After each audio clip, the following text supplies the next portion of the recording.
एक छोटे से गांव के बाहर एक पुरानी हवेली थी। लोग कहते थे कि वहां रात को अजीब अजीब आवाजें आती हैं, कभी किसी के रोने की, कभी पायल बजने की, तो कभी दरवाजों के अपने आप खुलने बंद होने की। गांव वाले उस हवेली के पास जाने से भी डरते थे।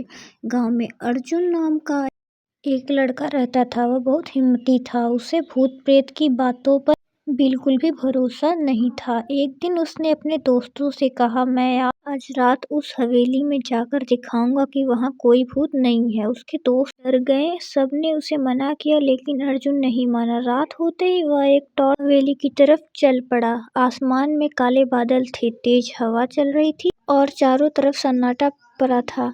हवेली को देखते ही उसके कदम थोड़े रुक गए, लेकिन उसने हिम्मत की और अंदर चला गया।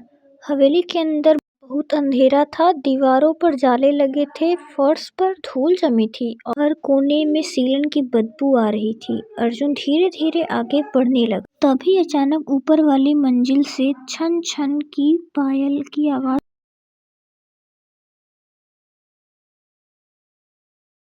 उसने खुद को संभाला और सोचा, शायद हवा की वजह से कोई हिल रही होगी। वह सीढ़ियां चढ़कर ऊपर गया।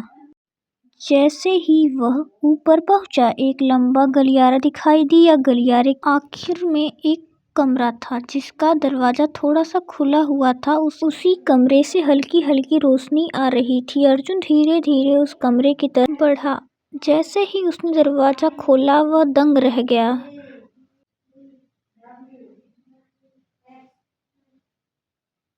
कमरे के बीचों बीच एक पुरानी कुर्सी रखी थी और उसके सामने एक बड़ा सा आईने पर धूल जमी थी, लेकिन उसमें कुछ हलचल दिखाई दे रही थी। अर्जुन ने टॉर्च की रोशनी आईने पर डाली। अचानक उसे आईने में अपने पीछे एक सफेद कपड़ों में खड़ी औरत दिखाई दी। उसके लंबे बाल। अर्जुन का दिल जोर जोर से धड़कने लगा।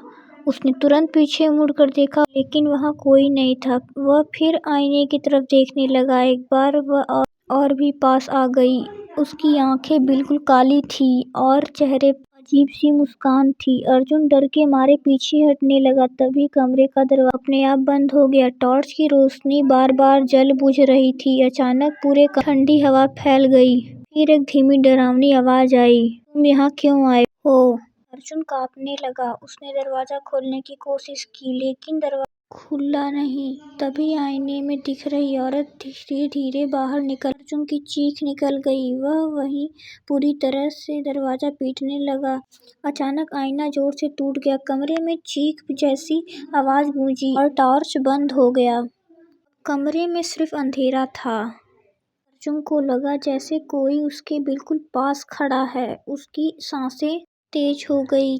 तभी उसके कान के पास एक फुसफुसाहट सुनाई दी, तुम यहाँ से कभी नहीं जा पाओगे। अर्जुन ने हिम्मत जुटाई और जोर से दरवाजे को धक्का दिया और इस बार दरवाजा खुल गया। वह सीढ़ियों से गिरता पड़ता नीचे भागा और हवेली से बाहर निकल गया। गांव पहुंचते उसकी हालत खराब हो चुकी थी। उसने सबको पूरी बात बताई, लेकिन उस दिन के बाद वह कभी पहले जैसा नहीं रहा। सबसे डरावनी बात तो यह थी कि अगले दिन जब गांव वाले हवेली में गए, तो वहां ऊपर कमरे में धूल पर सिर्फ एक नहीं, दो पैरों के निशान थे। एक अर्जुन के,